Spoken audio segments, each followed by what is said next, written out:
Yo les gens, vous aussi vous en avez marre de mourir tout le temps? Pas de problème, car aujourd'hui je vais vous apprendre à faire une farm à piégeurs, ce qui va vous rapporter plein de totems. Et grâce à ça, vous pourrez survivre autant de temps que vous voulez. Mais juste avant de vous montrer comment on fait, n'oubliez pas de vous abonner et de regarder mon Discord, ça m'aiderait beaucoup, car toutes ces vidéos ça prend énormément de temps à faire. Donc sur ce, ça va commencer. À tout de suite. Pour faire ça, on aura besoin d'un coffre, de la terre, d'une pelle, une cloche, d'un seau de lave, d'un seau d'eau, de deux entonnoirs, d'un bloc quelconque, de panneaux, de dalles, de composteurs, d'un villageois, d'un lit et d'une torche. Bon, je vais prendre tout ça. On va tout de suite commencer. Pour commencer, il faut faire un trou de 6 par 8. Ensuite, il faut creuser un trou ici, donc sur la ligne des 8, de 5 de profondeur. Et on va y placer un métier, un lit, une torche, ainsi qu'un villageois. En survie, vous pouvez le ramener avec un bateau ou un minecart, bien sûr. Ensuite, on va le reboucher avec un bloc quelconque. Tac. On va mettre de l'eau sur les extrémités, donc sur la ligne qu'on a laissée, à gauche et à droite, qui va nous laisser un petit trou juste ici. Ensuite, on va faire un mur de 2 de haut, comme ça. Voilà. Ensuite, alors, on va prendre nos panneaux, ça va être la partie un peu embêtante. On va en placer 2 comme ça, juste au-dessus du trou. On va en mettre un là, un là.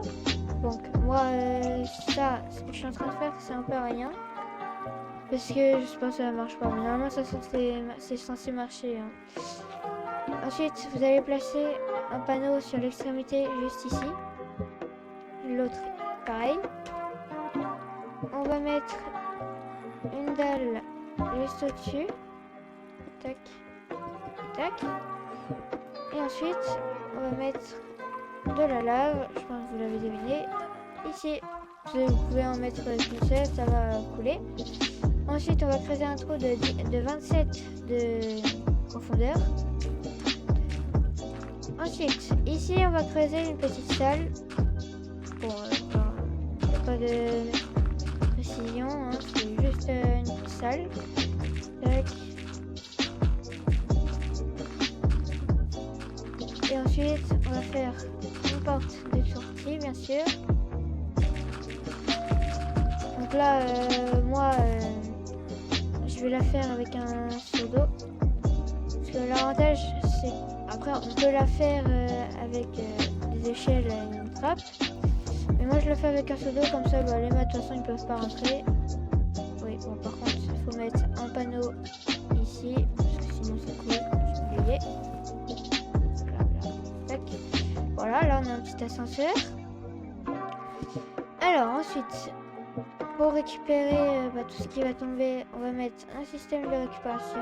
On met un double coffre, un entonnoir qui va vers le double coffre et un entonnoir qui va dans l'autre entonnoir. Ensuite, maintenant, on va mettre 2 blocs de terre juste au-dessus.